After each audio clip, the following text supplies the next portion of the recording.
"Take me on your horse and I'll give you something no woman can give you," Apache woman begged.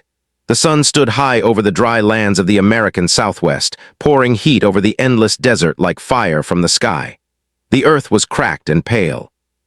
Dust moved with every small gust of wind, rising in thin clouds that stung the eyes and filled the mouth with dryness. In the distance, tall rock formations stood like silent watchers, their shadows stretching across the ground. A pony ran through that harsh land with bare feet that were already sore and bleeding. Her breath came in short, sharp pulls. Each step felt heavier than the last, but she did not slow down. She could not. Behind her, far across the desert, a thin line of smoke still rose into the sky. It was coming from what had once been her home. Only that morning, her village had been alive with simple sounds, children laughing, elders speaking softly, the smell of food cooking over small fires. The people of her tribe had learned to live with little. They knew how to find water hidden under dry soil. They knew which plants healed sickness. They knew how to move quietly across the land. The desert was not their enemy. It was their teacher. But that peace had been broken. A pony did not let her mind go back too far. If she did, her legs might stop working. If she allowed herself to feel everything at once, the fear, the loss, the confusion, she would fall to her knees and never rise again. Around her waist, tied tightly with a woven cloth belt, was a small leather pouch. It bounced lightly against her hip as she ran. She touched it again and again to make sure it was still there.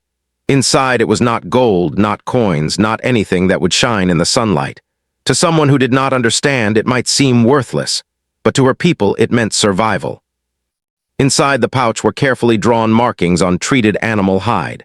The markings showed hidden water paths through the desert, secret places where families could take shelter during dangerous times. These places had been protected for generations. Only trusted members of the tribe knew them. The knowledge was not written down often. It was spoken and remembered. But recently, fearing that their way of life might be erased, the elders had chosen to record some of it. A pony's father had been one of those elders. She could still see his face in her mind, calm but serious, as he handed her the pouch. "If anything happens," he had told her quietly, "you must protect this, even if you must walk alone." At the time, she had not believed she would ever need to carry such a burden.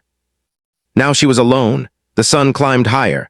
The heat pressed down on her shoulders like a heavy hand. Her throat burned with thirst. She had not drunk water since before the attack. Her lips were cracked. Her legs trembled. Still, she kept moving. Behind her, somewhere beyond the low hills, riders were searching. She had heard the sound of horses earlier, distant but clear. The rhythm of hooves carried easily across open land. They would not stop quickly. They would search until they were sure no one had escaped. A pony knew the desert well. Instead of running in a straight line, she moved in curves, stepping on stones when she could to leave fewer footprints. She avoided soft sand. She kept close to rocky areas where tracks were harder to follow. But even with all her skill, she knew she could not outrun horses forever. Her vision began to blur slightly as she reached a narrow canyon path. The rocks rose on both sides, offering shade at last. The air felt cooler here, though still dry. She slowed down and placed one hand against the stone wall to steady herself. Her heart pounded loudly in her ears. She needed a plan. She could try to hide deeper in the canyon, but if riders entered, there would be no easy escape. She could keep running across open land, but she would collapse before sunset. As she stood there, trying to think clearly through exhaustion, she heard something unexpected. Hoofbeats, not many, just one horse. The sound was steady and unhurried. Her body reacted before her thoughts did. She stepped back into the shadows between two rocks. Her breathing became shallow as she listened carefully. The rider was coming closer, approaching from the opposite direction of the search party. Was this another enemy? Or simply a traveler passing through? The horse appeared first, turning slowly around the bend of the canyon path. It was strong and well cared for, its coat dusty but healthy. Sitting on its back was a man dressed in worn but practical clothing. A rifle rested across his saddle. His face was shaded by a wide-brimmed hat. He looked like someone used to long journeys. His name was Daniel Mercer, though a pony did not know that yet. Daniel had been riding since early morning. He was a scout by trade, moving between settlements and army posts, carrying messages and guiding groups through difficult land. He trusted the desert because he understood it. He preferred open spaces to crowded towns. The silence suited him. As he guided his horse through the canyon, he noticed something unusual: faint footprints in the dust near the rocks. Bare feet, fresh. He slowed his horse immediately. The desert rarely hid secrets for long. If someone had passed this way recently, there was a reason. Apache realized hiding would not work. The horse would sense her. The man already seemed alert. Her mind raced. She had seconds to decide. If this man was connected to the riders searching behind her, she would be handing herself over. If he was not, he might be her only chance to survive. Her father's voice echoed in her memory. Sometimes survival requires courage greater than fear. With a trembling breath, Apache stepped out from between the rocks and into the path. Daniel's horse reacted first, lifting its head sharply. Daniel's hand moved toward his rifle but did not lift it. His eyes focused on the young woman standing before him. She looked exhausted. Her clothing was dusty and torn from running. Her face was streaked with dirt. But her posture, even in weakness, held dignity. For a long moment, neither of them spoke. Daniel studied her quickly. He had seen Apache people before. Tension had often followed such meetings. He knew the stories told in towns, stories filled with fear and anger. But what he saw in front of him was not a threat. It was a human being near collapse. Apache forced herself to stand straight despite the shaking in her legs. She stepped closer to the horse, slowly, showing empty hands. "Please," she said, her voice rough from thirst. "Take me with you?" Daniel did not answer immediately. His eyes scanned the canyon behind her. "Why?" he asked carefully. She swallowed, feeling how dry her throat had become. Words felt heavy, but she pushed them out. "Riders are coming. If they find me, they will take what I carry." His gaze dropped briefly to the small pouch at her waist. "And what do you carry?" he asked. Something inside her understood that he needed a reason greater than simple fear. She lifted her chin and met his eyes. "Take me on your horse," she said, her voice steady despite exhaustion, "and I will give you something no woman can give you." The words hung in the air between them. Daniel's expression changed slightly, confusion, maybe suspicion. The desert had taught him caution. Offers made in desperation often came with hidden dangers. "What do you mean?" he asked quietly. Apache did not look away. "I can give you honor," she said, "a place in a story that will not be forgotten." Daniel blinked, surprised by her answer. It was not what he expected. Before he could respond, the faint sound of multiple hooves reached both their ears, far away but coming closer. Daniel turned his head toward the open desert beyond the canyon. A thin line of dust was rising in the distance. He looked back at her. Her strength was fading. He could see it in the way she swayed slightly, in the way her breathing struggled to stay even. Yet her eyes were fierce, filled with determination rather than pleading weakness. He had a choice. He could step aside, let the riders take her, and continue his journey untouched. Or he could interfere in something that did not concern him and risk trouble. The hoofbeats grew slightly louder. Apache did not beg again. She had said what she needed to say. Now she waited, her fate balanced on the silence between them. Daniel felt something stir in his chest, something he had not felt in a long time. It was not pity. It was not fear. It was the simple recognition of another human being standing at the edge of survival. The desert wind moved between them, lifting dust into the air. The riders were getting closer. Daniel tightened his grip on the reins, and in that burning canyon under the endless sky, the moment of decision arrived. Daniel did not allow himself more time to think. The sound of distant riders was enough. In one quick motion, he leaned down and extended his hand toward Apache. "Get on," he said firmly. She did not hesitate. The last of her strength gathered inside her like a final spark. She placed her hand in his and allowed him to pull her up behind him. For a brief second, the world spun around her, but she tightened her grip on the back of his coat and steadied herself. Daniel turned the horse sharply toward the narrow side path that led away from the open desert. It was not the main trail. It was rough, filled with stones and sudden dips, but he knew it well. He pressed his heels lightly, and the horse moved fast but controlled. The canyon walls passed quickly on either side. Dust rose behind them. The wind hit Apache's face, drying the sweat on her skin. She held on tightly, trying not to fall. Every movement of the horse sent pain through her tired legs, but she did not make a sound. Behind them, the faint echo of other hooves entered the canyon. The riders had found the main path. Daniel listened carefully. He could not outrun a full group on open ground, but he could outthink them. He guided the horse over harder rock surfaces where tracks would be difficult to follow. He avoided loose sand and soft soil. His eyes moved constantly, studying the land ahead. For several minutes, neither of them spoke. The only sounds were the steady breathing of the horse and the distant rhythm of pursuit. Apache slowly realized that the riders were not directly behind them anymore. The echoes had faded slightly. Daniel had chosen well. After what felt like a long time, he slowed the horse as they reached a stretch of rocky hills. The ground here was uneven and filled with scattered boulders. It was not easy riding land, but it offered protection from sight. He finally stopped near a cluster of tall stones that created a natural barrier from open view. The horse lowered its head, breathing heavily but not exhausted. Daniel turned slightly. "We rest for a moment," he said. Apache carefully slid down from the horse. Her legs almost gave out when her feet touched the ground, but she forced herself to stand. The world felt quiet here, no visible movement, no immediate danger. Daniel untied a small water container from his saddle and handed it to her without a word. She hesitated only briefly before accepting it. Water was life in this land. She took a small sip first, careful not to drink too quickly. Even in desperation, she respected the desert's rules. "Thank you," she said softly. He nodded once. "You said riders are looking for what you carry." "Yes. Who are they?" She looked down at the pouch at her waist, then back at him. "They believe we are hiding things. They think knowledge is something to control." Daniel sat on a low rock, watching her closely. He was still unsure. Helping her had been instinct. Understanding her was different. "You said you could give me something no woman can give," he said after a moment. His voice was calm but direct. "Explain." Apache took a slow breath.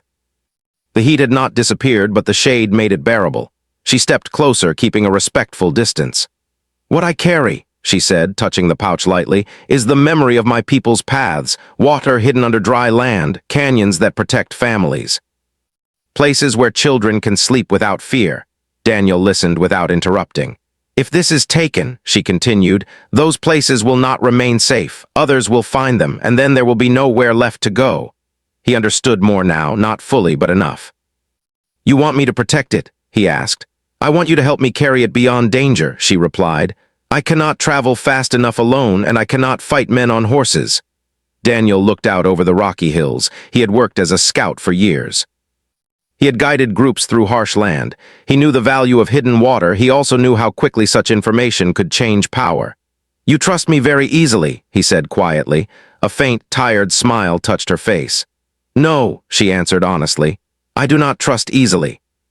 But today I must choose." Her words stayed with him. The wind moved gently between the rocks. The sky above them was wide and cloudless. It seemed strange that such beauty could exist beside so much fear. Daniel stood up again. "Where are you going?" "There is a canyon to the west," she said. "Few know it. It has water and high walls. Families sometimes wait there when danger passes." He considered the direction. West meant more open stretches before reaching safer terrain. It would be risky during daylight. "We travel in stages," he decided. "We move while they search in the wrong direction." Apache nodded. They mounted the horse again, this time more carefully. Daniel adjusted his path, avoiding obvious trails. He rode through narrow spaces between rocks and across dry creek beds where tracks blended into old marks. As they moved, the tension slowly changed. The immediate chase seemed farther away. The land stretched out in rolling hills and scattered desert plants. Small birds flew up occasionally from bushes as they passed. After some time, Daniel spoke again. "How did this begin?" he asked. "This morning." Apache's hands tightened slightly on the back of his coat. "They came early," she said, "before the sun was high. Some of our people were gathering food, some were still sleeping." Her voice remained steady, but sadness was clear beneath it. "My father told me to run. He gave me this." She tapped the pouch gently. "He said if the paths live, the people live." Daniel felt a quiet weight in her words. He had grown up on a farm far from this land. He remembered drought-taking crops year after year. He remembered watching his family struggle. That was why he had left and learned to ride the open country. Survival had shaped him too, though in a different way. The horse moved steadily, its pace careful but strong. The sun began to lower slightly in the sky, though the heat remained strong. "Why not destroy the map?" Daniel asked suddenly. "If they cannot find it, they cannot use it." Apache shook her head. "Because one day peace may return, and then the knowledge must still exist." Her answer surprised him again. She was not thinking only of escape. She was thinking of the future. They reached a stretch of open desert that offered little cover. Daniel paused at its edge. Crossing it would be visible from far away. "We go fast here," he said. He pressed his heels gently and the horse began a stronger run. The wind rushed past them again. Apache leaned forward slightly to balance. The open land felt endless. Halfway across, Daniel spotted movement on a distant ridge. Riders, his jaw tightened. They had changed direction. "They see us?" Apache asked quietly. "Not yet," he said, "but they will." He angled the horse toward a shallow dip in the land that would hide them from view once reached. The horse responded, muscles working hard. The distant riders had not yet adjusted their path. They reached the dip safely.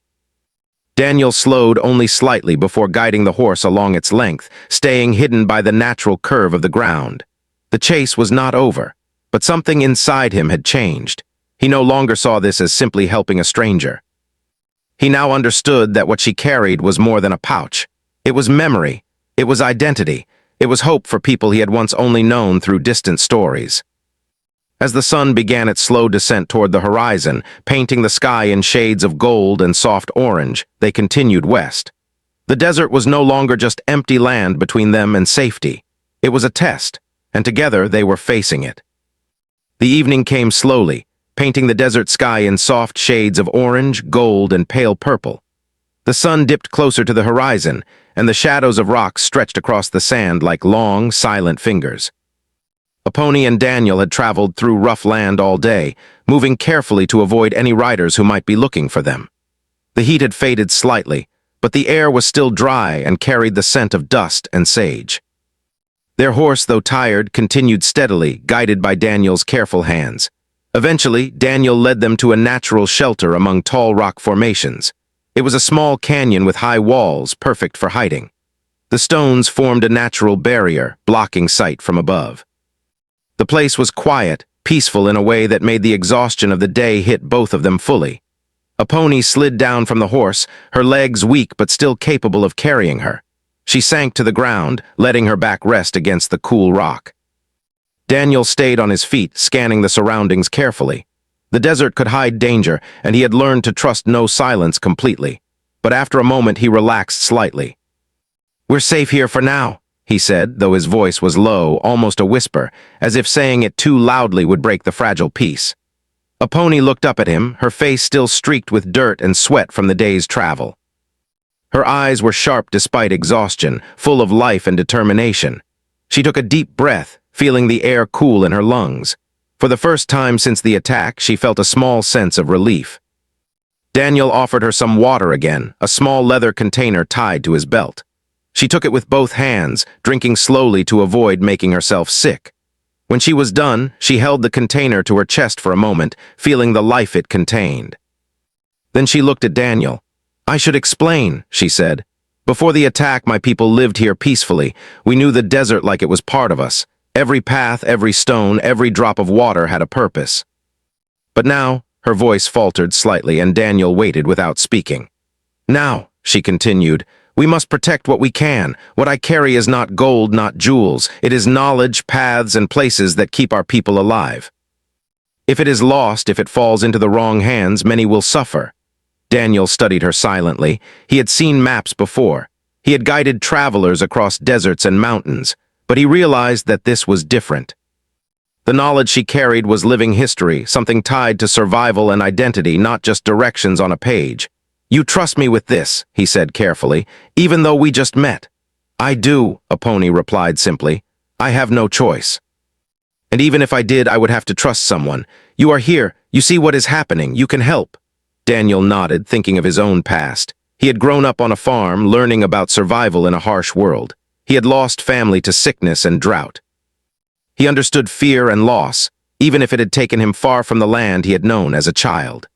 There was a quiet connection forming between him and Apache, built not on words or familiarity, but on shared understanding of survival and the weight of responsibility. Night fell slowly. The sky turned a deep navy blue, scattered with stars that shone brightly against the darkness. The desert's heat faded, replaced by the cool bite of evening air. Apache and Daniel made a small camp among the rocks. They did not light a fire, knowing it would attract attention from miles away. Instead, they settled in silence, letting the stillness of the desert surround them.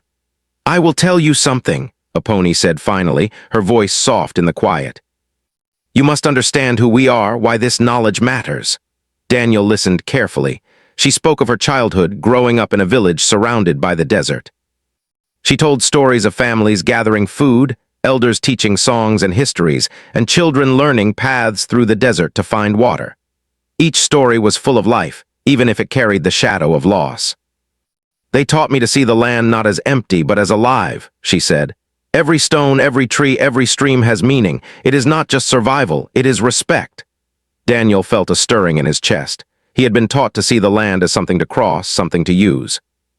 But here he was learning another truth, that the desert itself could be a teacher, and that survival was intertwined with respect and understanding, not just skill and strength. As she spoke, Daniel shared his own past. He spoke of his family, of hardships, of learning to survive in a world that was often harsh and unkind. He did not tell her everything, but enough for her to understand that he, too, had faced fear and loss. A bond grew between them, quiet but strong. It was not friendship in the usual sense, nor was it trust built lightly. It was recognition, the recognition that they both carried burdens and that their paths had crossed at a moment when both needed strength. Suddenly, the quiet was broken. Movement. A shadow flickered along the edge of their camp. Apache tensed, hands instinctively moving toward the small pouch at her waist. Daniel moved swiftly in front of her, positioning himself between the shadow and her. It was a small group moving quietly, not more than 3 people. They had not noticed the rocks that hid them completely. Daniel's mind raced. The group was searching, likely connected to the riders from earlier.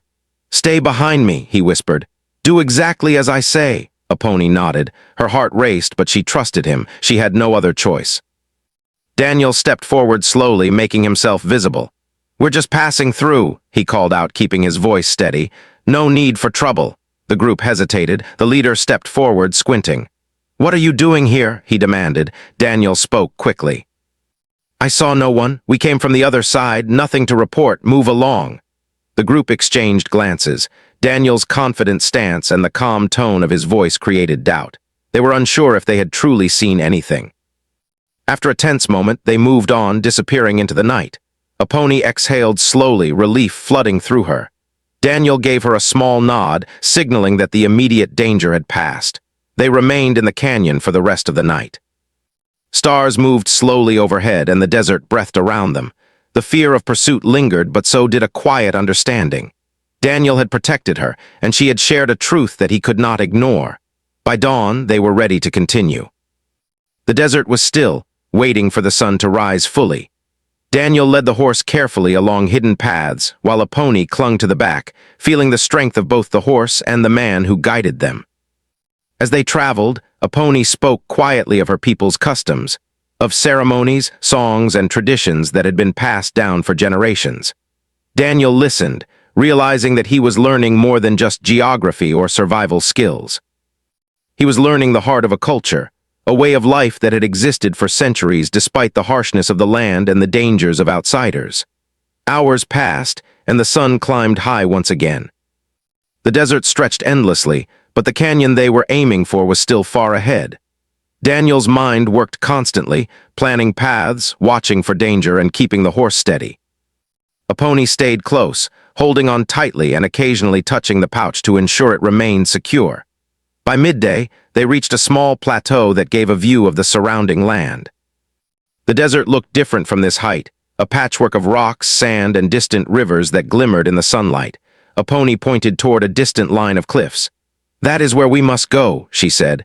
"The canyon lies beyond, few know the path. Water waits there and shelter."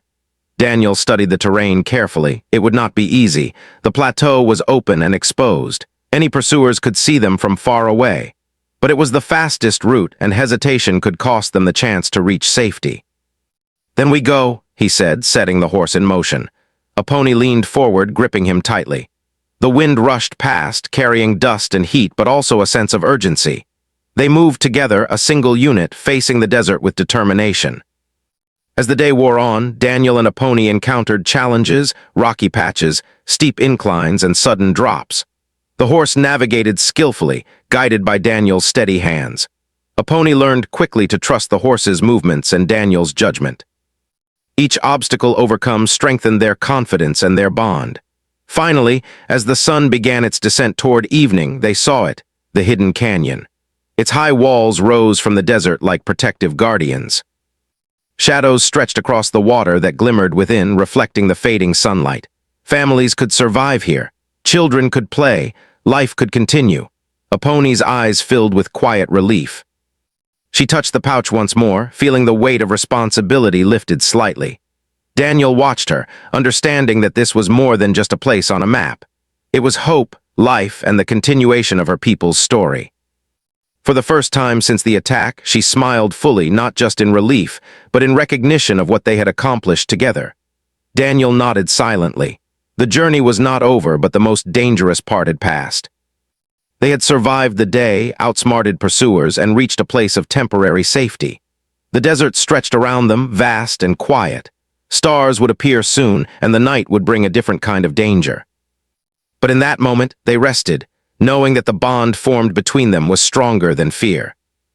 They had trusted each other, and in doing so, had taken the first step toward something greater than themselves. Survival, understanding, and the hope that the knowledge they carried would endure. The hidden canyon lay ahead, a quiet sanctuary carved into the desert by time and wind. Its high walls rose from the earth like protective guardians, offering shelter from the relentless sun and hiding it from anyone who might search. Aponi and Daniel approached slowly, the horse moving carefully over uneven ground. The air here was cooler, carrying the faint scent of water and vegetation that seemed almost impossible in the harsh desert. Aponi slid from the horse and ran lightly toward a small stream that trickled between the rocks. She knelt by the water, cupping her hands to drink deeply. Each sip filled her with renewed energy, washing away the exhaustion and fear of the journey. Daniel watched her, noting the careful movements and the quiet respect she showed the land. This was not just survival. This was living in harmony with the desert, understanding it, honoring it. "This place, it is amazing," Daniel said, his voice soft. "I have traveled through many lands, but I have never seen a canyon like this." Aponi smiled faintly, her eyes reflecting the shimmering water. "Few know it, only those who have lived and learned here." She reached into her pouch and carefully examined the map. Every mark, every line had a purpose. "This is why we survived. The paths, the water, the shelter, they are life." Daniel nodded, understanding more fully now. This was not treasure in gold or silver. This was something far more precious, knowledge that sustained life, kept families together, and carried generations of culture and history. They set up a small temporary camp near the water, choosing a shaded spot among large rocks. Daniel unpacked a small bundle of supplies he carried, dried food, blankets, and a simple medical kit. Aponi accepted them gratefully, sharing some of the simple bread she had carried from her village. They ate quietly, the silence between them comfortable rather than tense. As night fell, the sky above the canyon turned dark blue, dotted with stars that reflected faintly on the water below. The desert was alive with sounds, the rustling of small creatures, the soft murmur of the stream, and the distant cry of an owl. Aponi and Daniel sat side by side, watching the water ripple in the moonlight. "I want to tell you more," Aponi said finally. Her voice was calm but carried a weight of history. "You know now why this knowledge is important. But you must also know why it matters to us as a people." Daniel turned to her, listening intently. He sensed that what she was about to say was more than survival tips or practical guidance. It was a story, and he had the honor of hearing it. "Our people have lived here for generations," Aponi began. "The desert teaches patience, resilience, and respect. Every path we know, every water source, every hidden canyon, it has a story. These places are our teachers, our protectors. And when others come seeking to take what they do not understand, they destroy more than land. They destroy memory, history, and hope." Daniel felt a deep respect for her words. He had known hardship in his life, but this was different. This was the survival of culture, identity, and the spirit of a people. "We cannot fight them with weapons alone," she continued. "But we can protect our knowledge. We can survive if we are smart, if we respect the land, if we work together." Daniel nodded, understanding now the trust she had placed in him. This trust was not casual. It was a bond formed in desperation, forged by the desert and by shared courage. They spent the night discussing the paths and the secrets of the land. Aponi explained how certain rocks marked hidden springs, how to move silently to avoid predators, and how to navigate by the stars. Daniel listened and asked questions, learning quickly. He realized that the survival of her people depended not only on their strength, but on knowledge passed down through generations. Morning arrived slowly, painting the canyon walls in soft light. Apache and Daniel prepared to move again, but this time with more confidence.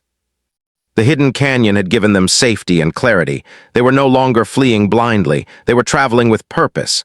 As they mounted the horse, Apache turned to Daniel.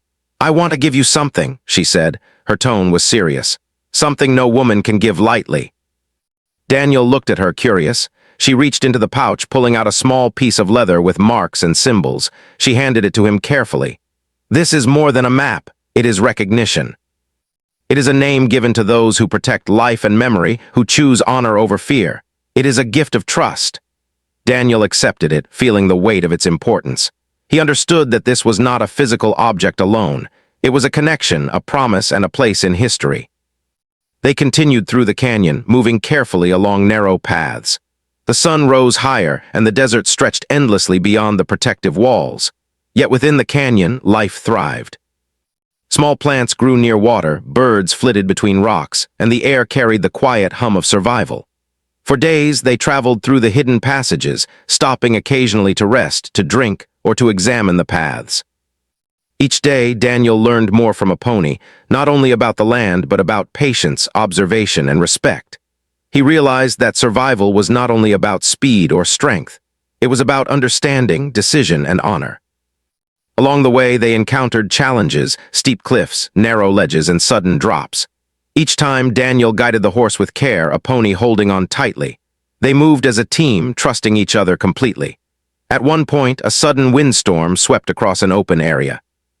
Dust and sand whipped around them, stinging their eyes and mouths. Daniel shielded Apache with his body as the horse struggled against the gusts. For several tense minutes, they moved slowly, letting the storm pass. When the air cleared, they were unharmed, but more aware of the desert's power and unpredictability. Finally, after days of careful travel, they reached the heart of the hidden canyon. Water flowed steadily, surrounded by high walls that provided complete protection. It was a place of life and safety, the very haven Apache had promised. Families could live here if they came. Children could play. The knowledge of her people was preserved. Apache knelt by the water, touching it gently, feeling the coolness against her skin. Daniel watched her, understanding the depth of what they had achieved. This was more than survival. It was hope, continuity, and respect for a way of life threatened by destruction. "I cannot thank you enough," Apache said quietly. "You saved more than my life. You helped preserve our history. You will be remembered in our stories." Daniel shook his head, humbled. "I only did what I could. You carried the courage and knowledge. I only followed." She smiled, a smile full of relief and quiet pride. "Even so, your choice mattered. You chose to act, to protect, to trust. That is why you are part of this story now." Days passed in the hidden canyon. They rested, drank, and studied the land. Apache showed Daniel how to find water, identify plants, and move silently across the terrain. Daniel practiced, learning quickly. He felt a growing connection to both the land and Apache's people.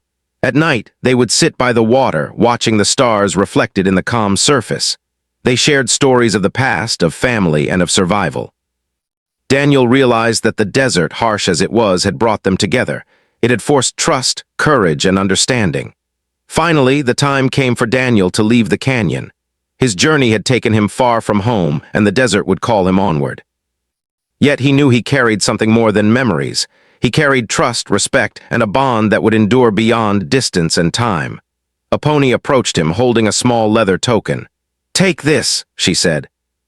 "It is a name in our language, given only to those who act with honor and protect life. You will carry it with you, and remember that some stories live not in books, but in hearts." Daniel accepted it, feeling the honor and weight of the gift. He knew that he had been changed forever.